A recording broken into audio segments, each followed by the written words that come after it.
Presented by the Royal Philip. Good evening, everyone, and welcome to the stamp panels presented by the Royal Philatelic Society of Canada. Tonight, our panelists, Gregg Redner, Paul Sarjeant, Garfield Portch, and Michel Houde, will be presenting their favorite philatelic literature, publications, and research tools and websites. We'd like to thank Longley Auctions, our sponsor for Stamp Talks and Stamp Panels. Longley Auctions is a public auction firm specializing in selling Canadian postal history, also large worldwide collections, stamps, postcards, and philatelic literature. Be sure to check out longleyauctions.com. And now we'll do our land acknowledgement.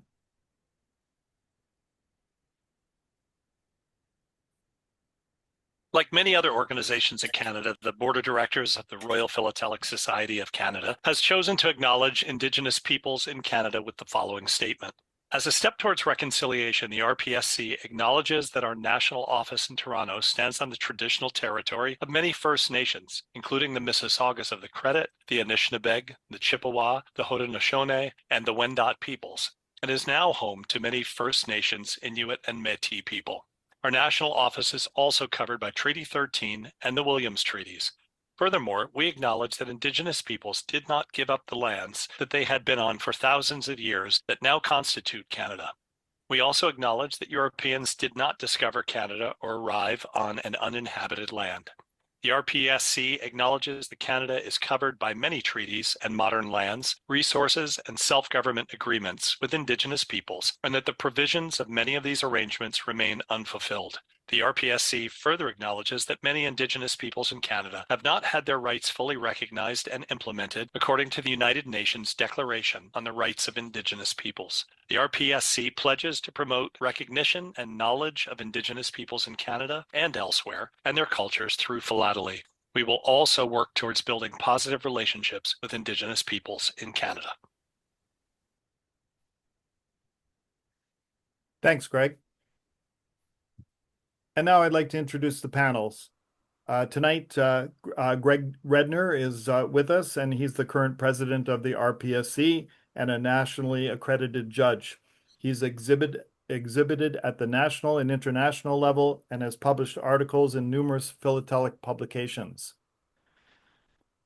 Paul Sarjeant started collecting stamps in childhood thanks to a Christmas gift of a pack of worldwide stamps and an album from a relative who realized that clothes didn't really interest him that much. After some years of trying to collect the world, his interests focused on stamps of Great Britain thanks to family roots there. By university, Paul's interests had further narrowed into the early line engraved stamps of Great Britain. As with many collectors, life intervened for many years. Paul came back to collecting during the pandemic, picking up where he had left off years before. And about 3 years ago, Paul discovered the benefits of exhibiting for giving his collecting some much needed focus and has now had the pleasure of exhibiting at all levels.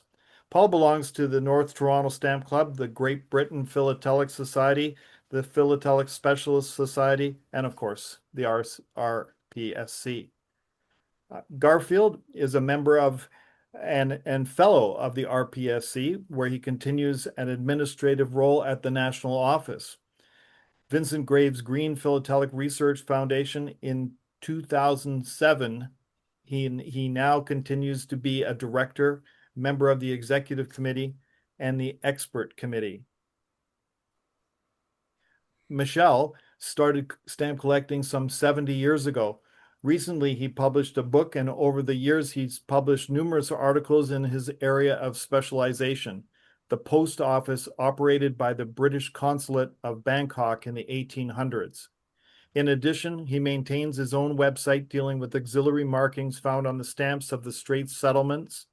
Michel is also the website coordinator for the Philatelic Specialist Society of Canada, and in his collecting, research, and writing, he has checked out many websites.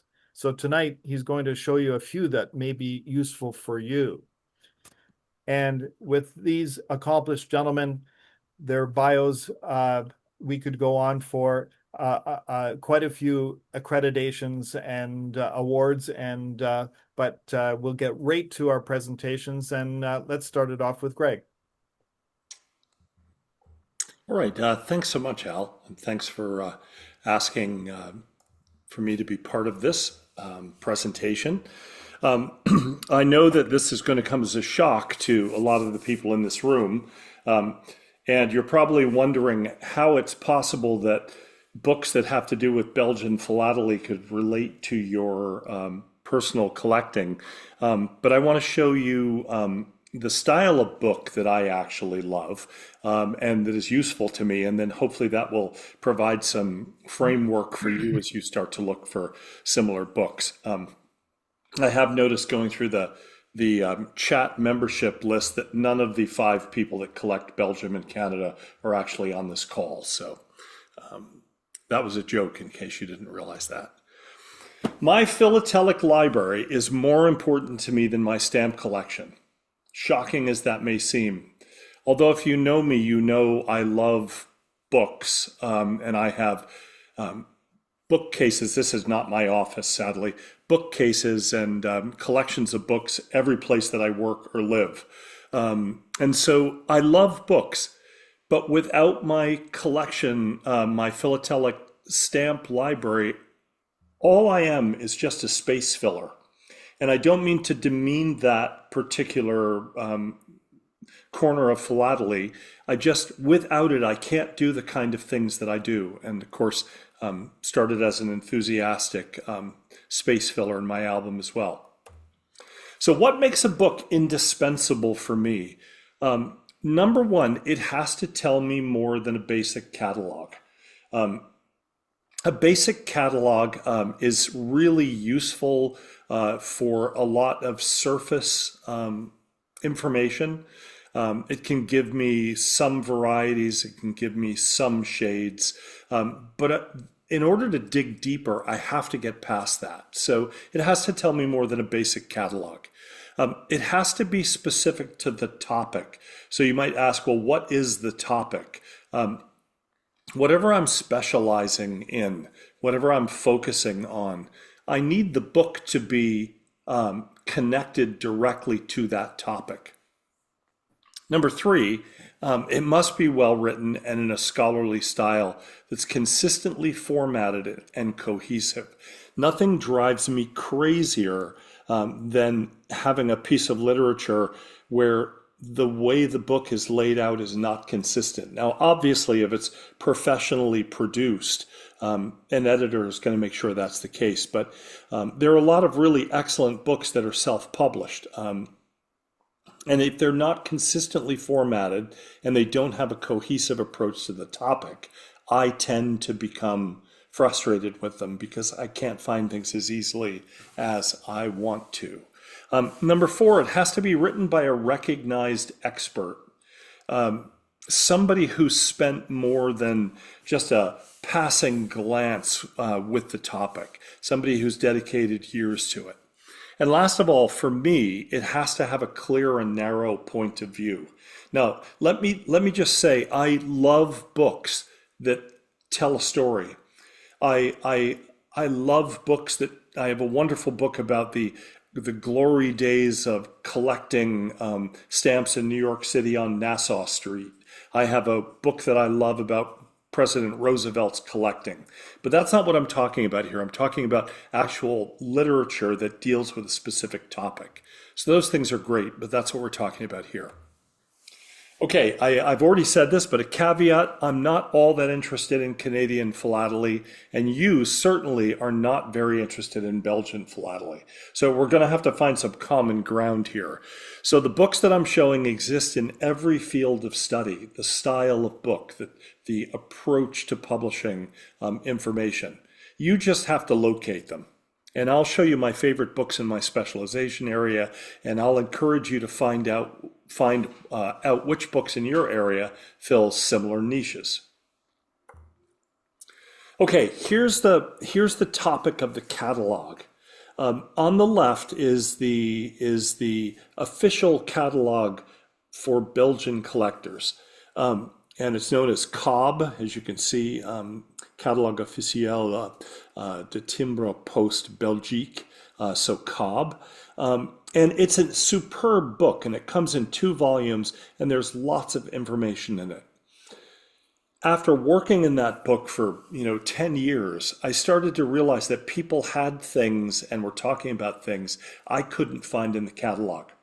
So somebody suggested I buy a copy of the catalog on the right, which was published in 1940 by the great Willy Belaas, who some of you will know of, one of the great stamp dealers and scholars in a variety of areas. Now you say to yourself, what can a 1940 catalog have to teach me today? And there are things in there that have been past in terms of their usefulness and our understanding. But as a general rule, this catalog goes into such unbelievable detail, especially on the early stamps, and provides tons of pictures, provides lots of information on color shades, different perforations that the catalog on the left does not talk about. So when I need information on early Belgian stamps, I go to the Willy Belaas catalog because I know that I'm going to find pretty much everything that is known about that. Number 2, it has to be specific to the topic. Vade-mecum is a small book that you would have carried with you in the Middle Ages that had some useful information that you needed to refer to regularly. The secret to the book is it's small enough to fit in your pocket. This Vade-mecum by René Silverberg is about the different types of markings and cancels and postmarks that exist from the beginning of Belgian philately in 1849 until 1920. Now this is perfect because that's exactly the area that I study, given one or 2 years difference. Why is this book useful to me? Everything that I need to know in an effective but not particularly deep discussion of every area of postal history in Belgium is collected in this book. Each chapter deals with one specific area. So you might have registered mail, you might have express mail, you might have printed matter, first rate, international mail. But the thing that's useful is he lays this information out in a chronological fashion for every chapter. So it's easy to cross-reference from one chapter to the other by just finding the date. And I know for a fact that there are a good number of books like this that are available, at least for European collecting. Number 3, it must be well written and in a scholarly style that is consistently formatted and cohesive. Here is the Bible of Belgian postal markings. It's by the great Louis Hansiau, this book has never been superseded, and it's from the 1920s, early 1930s. He again discusses everything that René Silverberg discusses, but he does it in much greater detail. What makes this book particularly valuable is that in addition to the 600-page text on the left, there also is a smaller book with roughly 20 plates in it. And you can find a marking, if you're not able to find it by looking it up, you can find the marking on the plate, and then the number corresponds to the place that it is in the text. There's almost nothing that you cannot find in this book that comes up till 1914. Very useful, very well organized, very scholarly, very thorough, and I find it indispensable. Now we all have, every single corner of philately has the recognized expert, the person who dedicates themselves to a particular period or a particular issue. We know we have the wonderful books that were written by Ted Nixon and the people at the Vincent Graves Green Foundation that deal with the large and small queens. The Belgian version of this style of book is primarily written by Marcel de Neumoustier and his wife Elaine. She has worked on some of them as well. And what he basically does is to take a specific issue and collate all the information that exists. From he talks about paper, he talks about gum, he talks about varieties on an extensive, very deep level.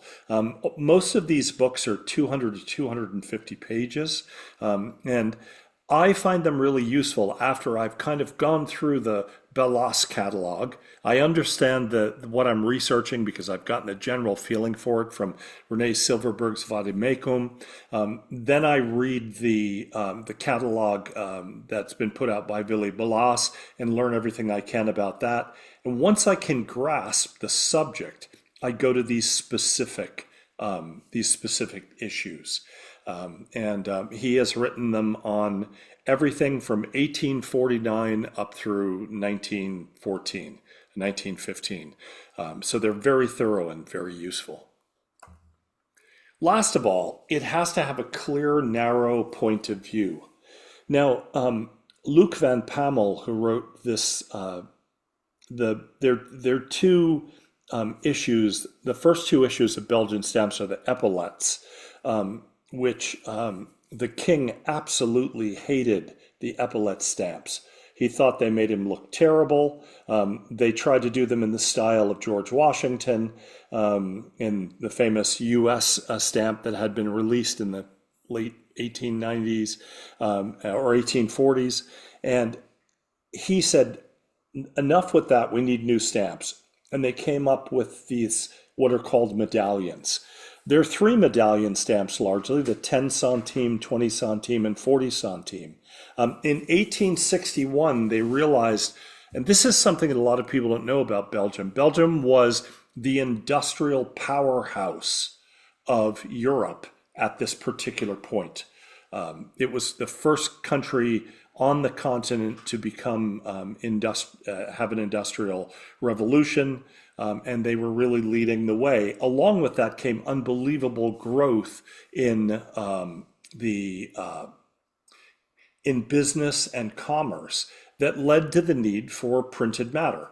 And so they did the radical thing of issuing a 1 centime stamp to make sending printed matter easier.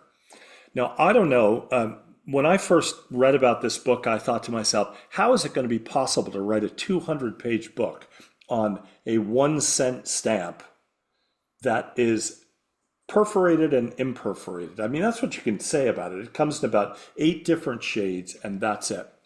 But Luc Pammel, Van Pammel has gone so deeply into this topic that his tunnel vision has provided the most comprehensive view of one stamp that I have ever read. And so if you think about what we've done here, we've gone from catalogs to understanding the particular classes that the stamps apply to working down through specifics. And now we're to the point where we're not even talking about a particular issue. We're talking about a particular stamp. So that's my approach to things. And that's what I do every time I take out a new stamp. And I hope it'll be useful and you'll be inspired to try and find some things that do a similar sort of service in your area of collecting. Thanks, Gregg. And well, now we'll turn the mic over to Paul. Thanks, Owen. I'm just going to share my screen. And yeah, it looks like we're good to go. So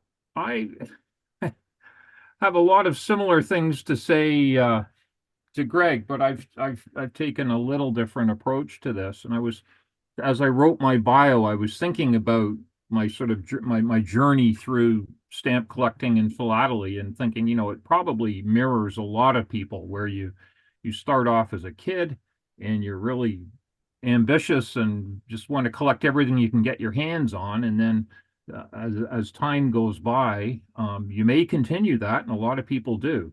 Um, but for a lot of us, it gets a little frustrating, and we look for ways to narrow that down. So I collected mainly Canada for a while, then switched to Great Britain, and and then started to specialize within that. So the progression here that I've shown with these three catalogs, the Gibbons Commonwealth catalog was the 1973 version of that was my Bible when I was a kid. And then there's and the area that I'm collecting now, which is the early Great Britain, it comprises only about 3 pages in that catalog. And then there's the Great Britain Concise catalog. So if you decide, well, I just want to collect the one country, there's a 300 or 400 page catalog. But even in that, the area that I ended up collecting is only about half a dozen pages. And then Gibbons famously have a series of specialized catalogs. And so my Bible now is the Gibbons Specialized Catalog, Volume 1, Part 1, which is the Queen Victoria line engraved stamps, covers about a 40-year period, and it's a 300-page work. Um, and that's great. And I started off, as Gregg said, space filling, having a good idea of what was in the catalog and setting up albums and seeking to collect one stamp from every plate. And there's over 400 plates that were used for the penny reds, for example. So I ambitiously set out to find a stamp from each plate, and that's great. And you put them in the album, but you start to notice other characteristics of the stamps and other areas of collecting. Postmarks is a pretty obvious one. And there's lots of literature about that, especially with the early British stuff. But then there's more and more things that can intrigue you, aspects of the way the stamps were produced and characteristics of the stamps. And as many of you know, the rabbit hole I've gone down relates to stamp separation, and I now collect that area and have an exhibit on that. And even though the Gibbons Specialized Catalog is 300 pages or so, there's very little information in there other than the basic perforation characteristics. Certainly, no information about ways that imperforate stamps were cut, and not a lot of information about the details of how perforation worked and the varieties of perforation and so on. And so eventually, you start to look for specialized material. And this is a very useful book that I've been buried in for a few years now. This was published in 2006. And I'm going to talk about 2 books this evening, which cover more or less the same material, but take 2 very different approaches. So this is a traditional specialized book written by Ray Simpson and Peter Sarjeant, both of whom have a lot of expertise in this area and collected amazing examples of different aspects of stamp perforation. The reference to Somerset House relates to the fact that for the first 25 years that stamps were perforated in the UK, these are the world's first perforated stamps, they weren't perforated by the printer. They were printed by the Treasury Department at Somerset House. So the stamps were printed by Perkins Bacon and the sheets sent over to Somerset House. So that's why they've subtitled the book The Somerset House Years. And what these guys did was they got access to archives and records from the printers, the company that manufactured the perforation machines, anything they could get their hands on, and spent years writing articles and researching, and they pulled it all together. And they combined that with knowledge about perforation varieties, broken perforation pins and things that they pulled from their own collections, but also from 150 years of knowledge in other books in the field. because, believe it or not, we're almost up to 200 years of study of these early stamps. So there's a lot of books out there. So these guys did a great job of synthesizing all this information and putting it into a book that provides a really good history of all the different aspects of the development of perforation, Henry Archer's trials, and the development of his technology, and then the politics behind the scenes and the financial implications. And then the second half of the book is a very detailed, pretty much a catalog of varieties of missing perforation pins and other aspects of these early stamps. But it's a definitive resource for people who look at stamps that have missing holes due to broken perforation pins or whatever. So it's a great book and a good example of what I call sort of a traditional specialist book. And one of the fantastic things, very rewarding things for me, is that I've actually, in my journey into exhibiting in the last couple of years, actually been able to obtain some of the stamps that are illustrated in the book as examples of different broken perforation pin varieties. So the penny red at the top is a very uncommon example of an Archer perforation trial that has a missing perforation pin in the lower right corner, and the other two are also examples of later varieties with the missing perforation pin. So that's kind of cool when you're actually finding the material for sale that the authors of the book specifically used to illustrate their what they were talking about. So that's the first book. The second book is one of a set of about 10 put out by a guy named David Escott, who's another expert in the field, but has taken a different approach. And what David has done is decided to look at the evidence of the stamps themselves and not worry too much about he's familiar with the literature and the history and the context to the development of perforation, but he's developed a method of what he calls perforation fingerprints. Excuse me. And so each of his books focuses on a particular stamp issue or stamp production in this period of transition from imperforate to perforated stamps. So this book is about the Archer perforated stamps. It's one of 3 books he has on Archer, because Archer also experimented with rouletting stamps. And so David has similar books on the roulette issues. This one, though, the Archer perforation fingerprints, is, again, something I turn to at least once or twice a week. And what it does in a nutshell is allow you to identify which of the 4 perforation combs that Archer had fabricated for his test machinery, which of the 4 combs you're looking at when you look at a particular stamp.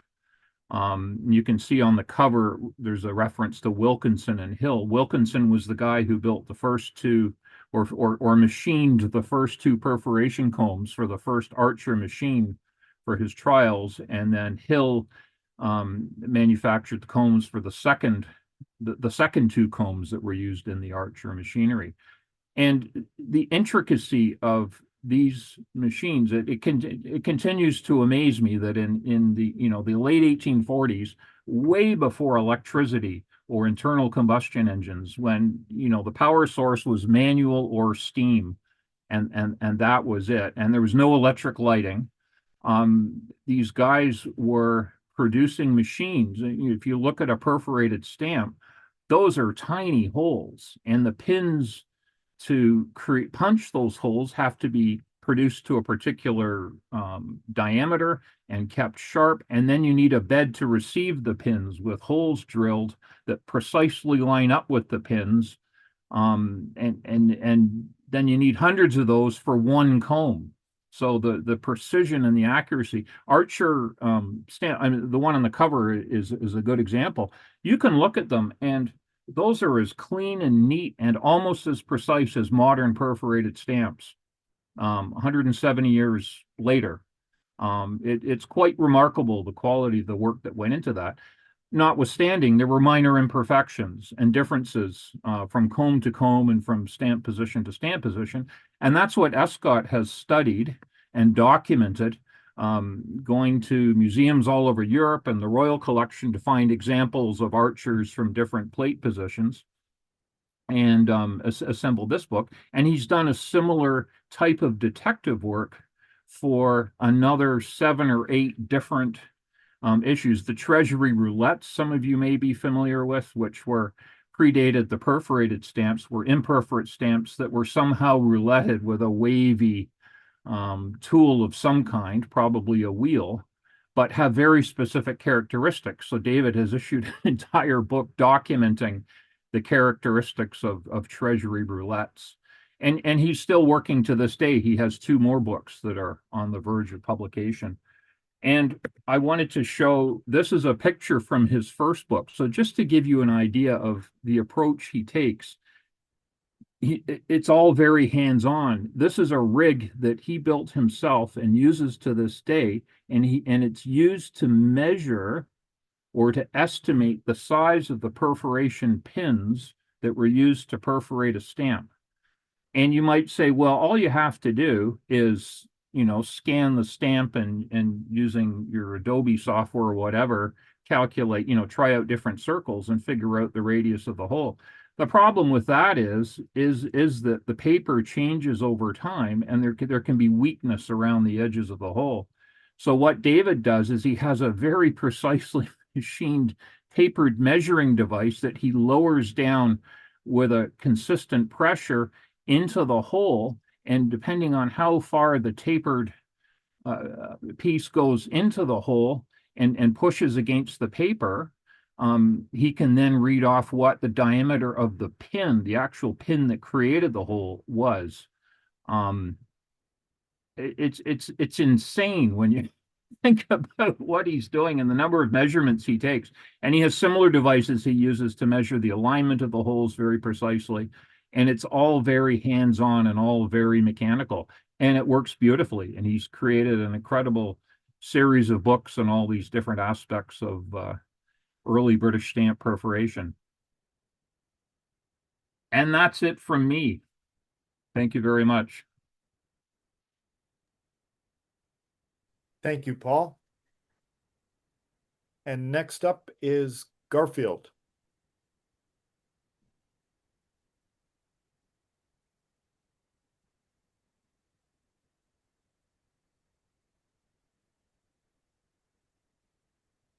I think we may have lost Garfield. Yes, I think we did.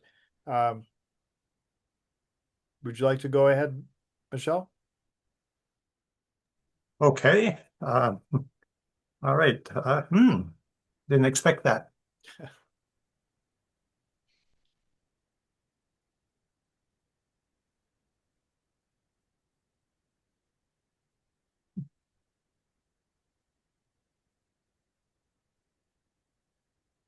Okay. I'm going to look at 3 websites. Well, actually, a search engine and 2 websites that I find very, very useful in my philatelic work with my stamps, and hopefully there'll be something in there for you too. Now, I'll put the URLs, the addresses up in the chat at the end. So any of those that interest you, you can go and use them yourself. First of all, good old Google. And here I've got Google sitting on top of a bunch of gardens, because basically this is the simple garden variety Google. Great, great. I use it a lot and that sort of thing. But if you want to be an NHL player or a world-class hockey player, or in this case, user of the internet, I strongly suggest you look into Google Advanced Search. And here you can see on the right what the page looks like. There's the top part and the bottom part, and we'll look at each part individually. Now, the top part is where you fill in the information that you're looking for. And here I've just created a search. Let's say you're looking for Canada large queens. And very specifically, you want it to be sure that they're genuine stamps. And you want the word rare and valuable because that's what's interesting you at the moment. You don't want any fakes or forgeries to be what it's looking for. And here you can say, well, I'm looking for, in this case, dates between 1868 and 1876. The number thing is all dependent on what you're looking for. So you fill that out, and then you launch it, and then you come up with this. Now, I don't intend you to be able to read that, but it shows that Google will base its search on what you told it you were looking for. And you can be quite confident when you click on one of these links that that is what you will have found. Okay, now there's the bottom part. And the bottom part gives you tremendous control on what the engine searches for. And again, you're totally in control and only use or whatever section is necessary. You don't have to use all the sections. Let's take these one at a time. Language. Now, let's say you're studying something that actually is used in a country where French is the language. Well, maybe you'd like to limit Google to search out in websites or documents, whatever it can have access to that are in French. And don't forget that there's always Google Translate. But you know, if the stamp or the topic is basically related to a particular language, this allows you to tell Google, find me only things that have that language. Region. Well, let's say you're studying stamps out of Algeria. You'd assume that any organized philatelic society in Algeria would probably be a nice place to start looking for information that suits you. So you can tell it only websites that are located in whatever particular country you want. Now, this is one that I particularly like anytime. Let's say, for instance, you say, I'd like to see information about this particular stamp or event or whatever it is, but I don't want to see something of 10 or 20 years ago. I want to see something of last month, probably since last month, the newest stuff. Here is where you can tell it, only show me results where this result is not more than a month old. And like I say, I use that quite frequently. Now, here is one of my favorite ones. How many websites, have I been on where there's no search, there's no index, and where do I find that thing that I'm looking for? Well, here's where you can tell it search only that particular website. And what I've done here is that I stuck in my my own website address. And what you do, you put in the URL, the Uniform Resource Locator, the URL, and you cut everything off that's to the right of the .com.ca.org.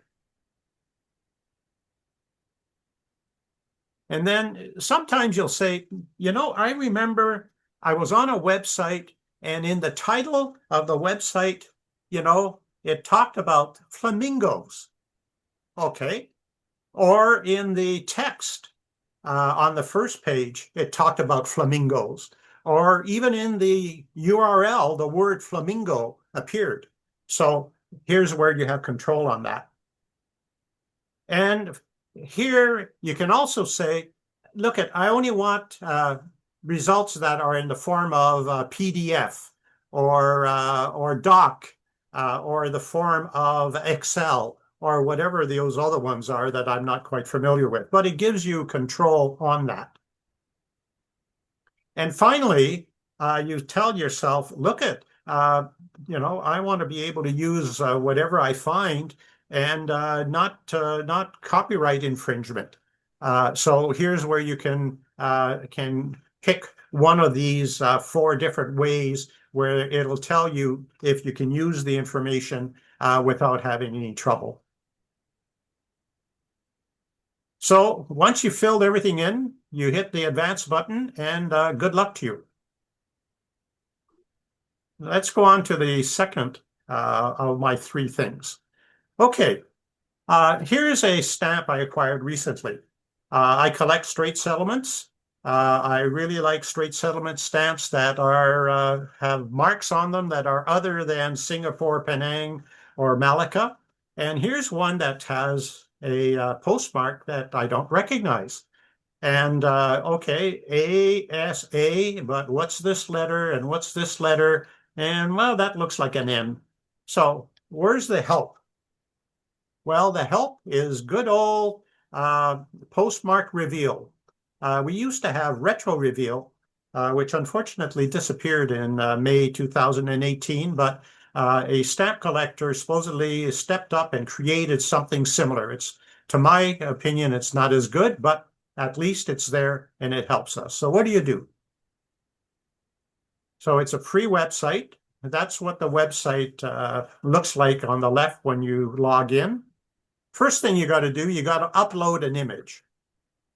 So you have the image cut out somewhere on your maybe your desktop or in a file folder somewhere.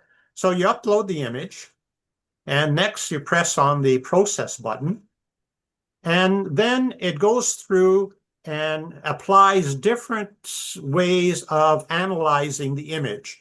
The first image up here is your actual image. And then all the other ones, all the 57 other ones, are different ways where the software has analyzed the image. Now, I've shrunk everything down here so I could put lots of it up on the screen, but you would look at each image pretty well filling a good chunk of your screen. And as you're working through, you might find an image that, oh, okay, yeah, that does it. I see what I want. And if you double click that image, it allows you to save it to your computer, and then you can move on and do whatever it is you want.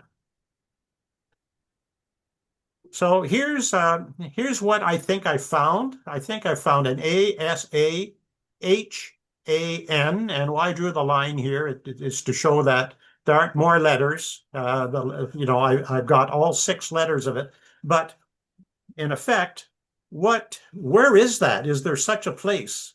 So number 3 is a website that allows you to have some way of tracking down where this is. So here it is. It's the Global Gazetteer version 2.3. And again, just like Retro Reveal was created for something else, but we philatelists said, well, you know, it does something I can use and I can help myself in my research. Well, this website, the same thing. It's created more or less for weather treatment, where they can identify in 254 countries over 4 million cities, towns, and villages. Well, that's fine by me. I don't mind. You can, and what I'm doing here, I'm not going through the actual website on Zoom because I tried it and I was having all sorts of problems. So what I did, I took screenshots so that I had control of what was happening. So there's 254 countries. And let's say for some reason you're searching in Sri Lanka because you're pretty confident that might be in Sri Lanka. Well, you can go directly to Sri Lanka and search there.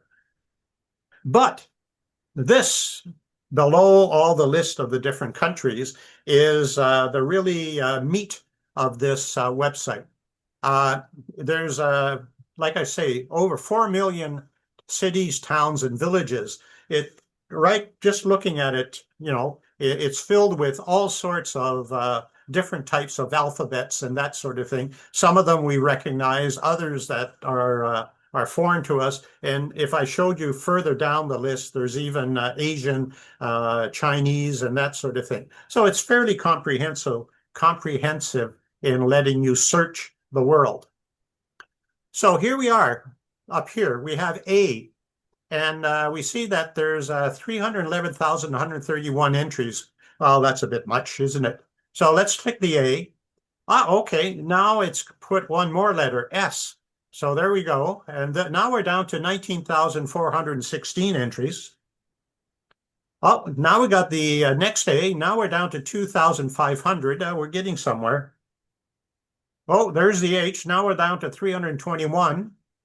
And finally, we get to this page. Now I've not shown you all the rest of the page that goes down. I've stopped where I have my Asahan.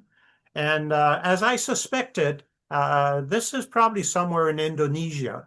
And there's 5 possibilities. So, okay, I'll have to do some sort of further research as to exactly what it is, but I'm fairly confident that's what it is because there was an awful lot of trade between the Straits Settlements. So here's the Straits Settlements that ended being Straits Settlements 1945 after the war. Singapore is where my cursor is, my laser, and then you've got Penang and Malacca there. And here's the site that they're suggesting. So you can see, sailing from there or sailing up from Singapore is quite likely. So I have some background information as to what I need. So there you go, my 3. And here's the URLs. Like I say, I'm going to put these as soon as I'm done in the chat and send them to you. Or you can do a screen grab and do your thing with them. So hopefully something of value for you in your research.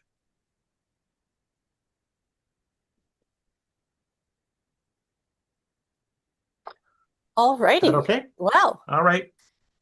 Thank you, Gregg, Paul, and Michel. Unfortunately, Garfield got in touch with us and told us that he has lost his internet connection. And therefore, we will not be able to hear Garfield's portion of the panel tonight. But we can move on to some questions. That just gives us more time for questions. Just before you go, did the chat thing work? Did the chat thing work?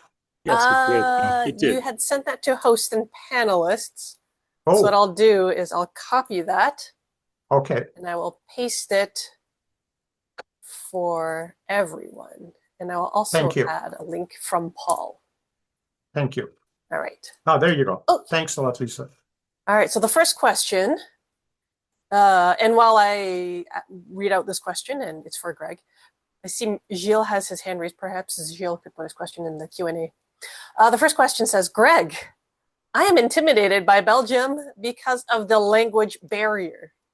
Is the literature in French, German, English, or Flemish? Oh, hey, Garfield is back. Why don't we just answer the question and then we'll get to Garfield?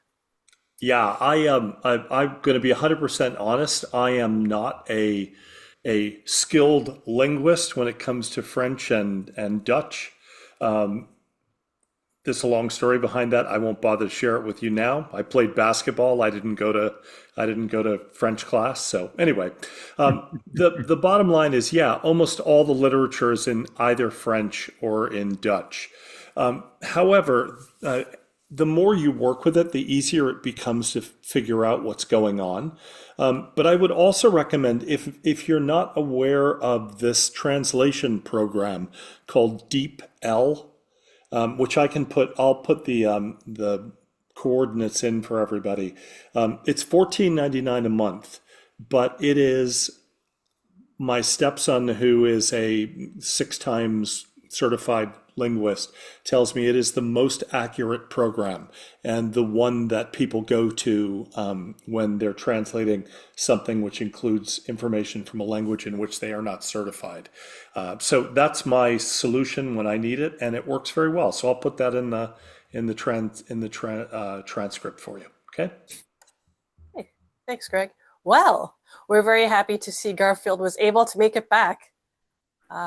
So why don't we just let Garfield do his thing and continue? Thanks very much, Lisa. Sorry for departing there so unexpectedly, but that's Roger's continued great service. I want to say that I'm one of the luckiest guys on the planet because what you see here is the keys to the library at the Green Foundation.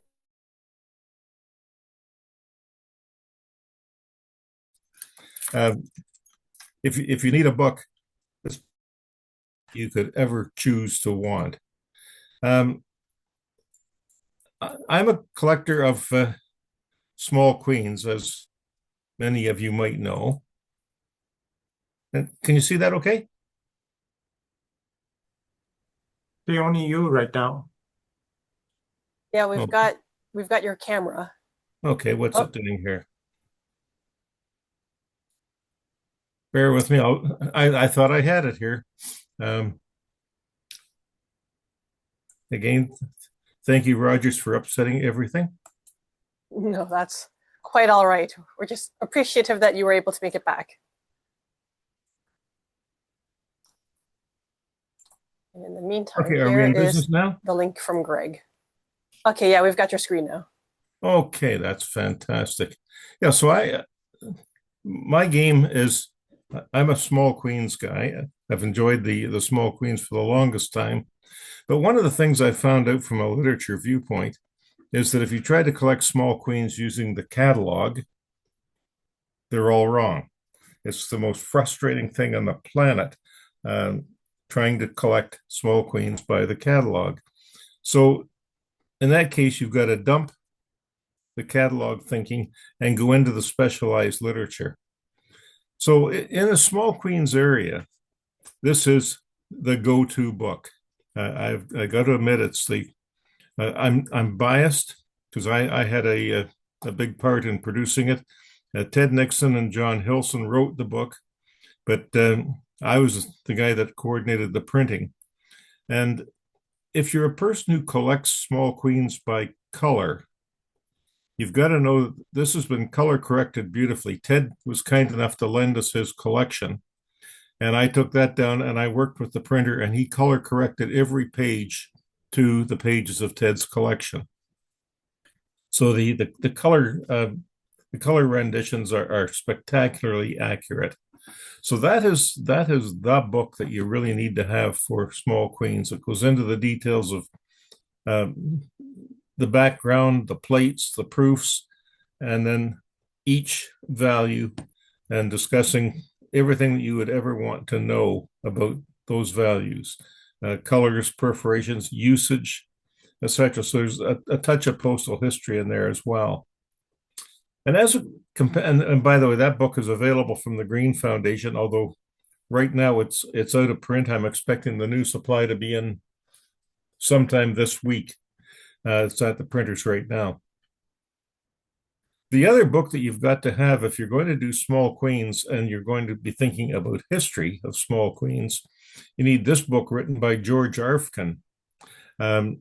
George Arfken is one of the, I guess, was one of the preeminent small queens postal history collectors, and he's written this beautifully in-depth book on the postal history, the rates and routes, and absolutely indispensable. But that goes hand in glove with the Nixon book. They're just absolutely essential if you're going to collect small queens.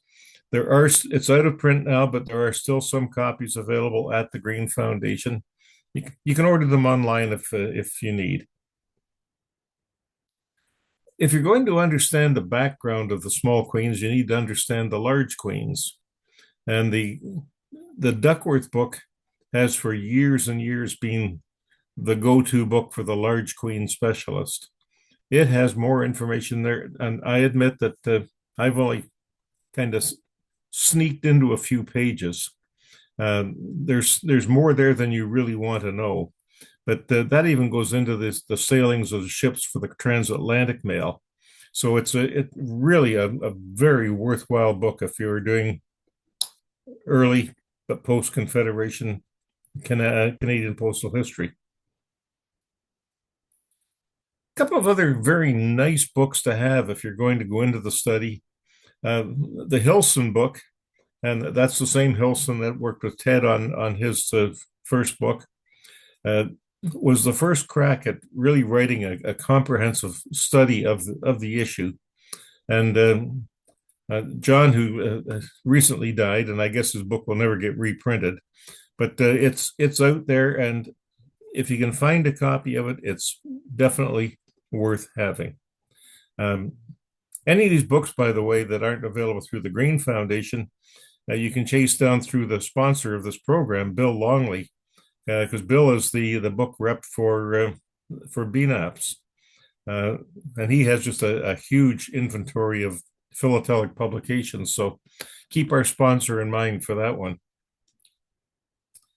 This book, the Ron Ribbler book, again, this as was alluded by Gregg, you're going to find some studies that are in depth on one stamp. And Ron Ribbler chose the 3-cent small queen to do his work. And again, a most comprehensive study of the 3-cent stamp. And this is also available in a CD, which I guess is kind of obsolete now since most new computers don't have CD ports. But again, a book that is extremely worth having. Also, in the nice to have classification, this is more a pamphlet than a book. It's Shoemaker's Larry Shoemaker's report on the 3-cent small queen, and again, it's a must-have if you're going to do an in-depth study. It is available at the Green Foundation. All these books, by the way, are available on the shelves of the Green Foundation. So if you're going to do small queens, check it out. Again, Hans Reicke and Mike Sendbiller did the varieties of the small queens. It's a neat book. More information than you'll find in any of the catalogs anywhere on the planet. And one of the big value items that you're going to get in studying any particular issue is the auction catalogs. A lot of the big auction houses have very fine catalogs on specialized subjects. So here's you've got the sale of the Ted Nixon collection. That's the collection that went into the making of his book. That was sold at Eastern auctions, and they did a very fine catalog. The original Brigham catalog is a pretty darn good catalog of what's out there, because Ron Brigham had an amazing collection of small queens. And Danny Cantor, who lives up in Ottawa, had his collection sold through Sparks Auctions, and they did, again, a wonderful book. These name sale catalogs are just the most magnificent source of worthwhile information that will never show up in a standard stamp catalog. And then to tie in with what I'm sure Michel said, the online resources are just extremely fine these days. And the three big ones are BNAPS, the Canadian Philatelic Society of Great Britain, and the Postal History Society of Canada. If you're looking to find research material on not only small queens and large queens, but any British North America subject, go and spend a day crawling through the BNAPS website. There's just a wealth of information there, because they've now got all of the study group brochures and bulletins online. Some of them are word searchable, others aren't, but it's also got a complete index to the three journals mentioned here. So you can do word searches of all three journals, and in the case of BNAPS, you can download every article as a consequence of the search. So they're fantastic resources, and they're there for the asking. That's all I have to say about that. But I do recommend that take some time to go to visit the Green Foundation if you're looking for a subject, looking for information. Phone, we've got two very fine librarians there who are delighted to help anybody with their research, and and good luck to you. Okay, thank you, Garfield. My pleasure. Thank you. All right, we can return to our questions. This one is a comment from Dwayne. He suggests using Google Lens. You can use it to identify stamps even if there's nothing that states a country name. So if you're using Google Lens, you can take a photo of the stamp that you have, and it'll do an image search based on the photo. And from there, you can check the results and compare against your photo, your actual stamp. There was a question that was from Michel that said, Google Advanced Search, there is a region field. Can one list 2 regions there, such as Spain and Portugal? And the answer was, I don't know. Give it a try. I like That's that what I answer. answered. That's what I answered. I don't know. Give it a try. I'm no expert in everything. I like that. You're not going to break Google, so go for it.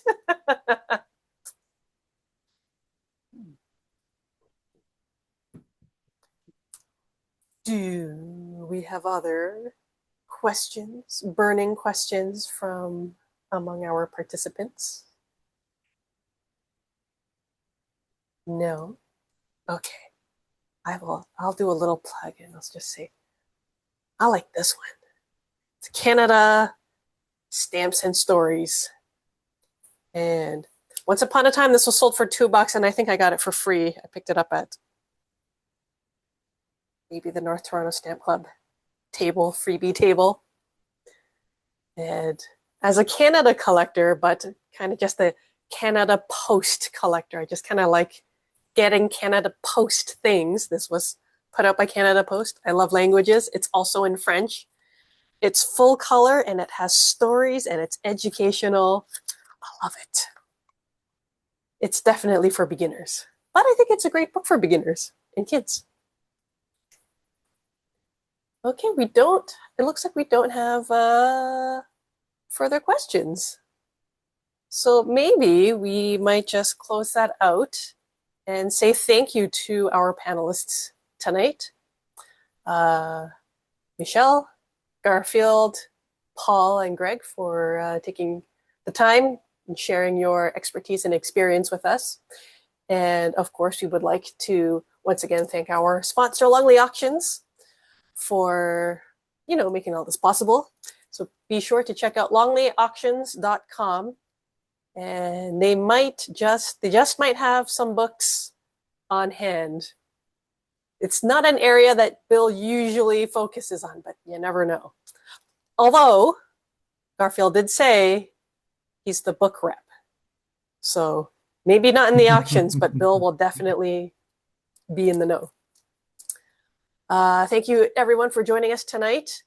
We are going to bid you a good night. And also, 恭喜發財, Happy New Year, 新年快樂, 身體健康, 龍馬精神. Wishing you guys all the good health and all that good stuff. Good night, everyone. Thanks for joining us.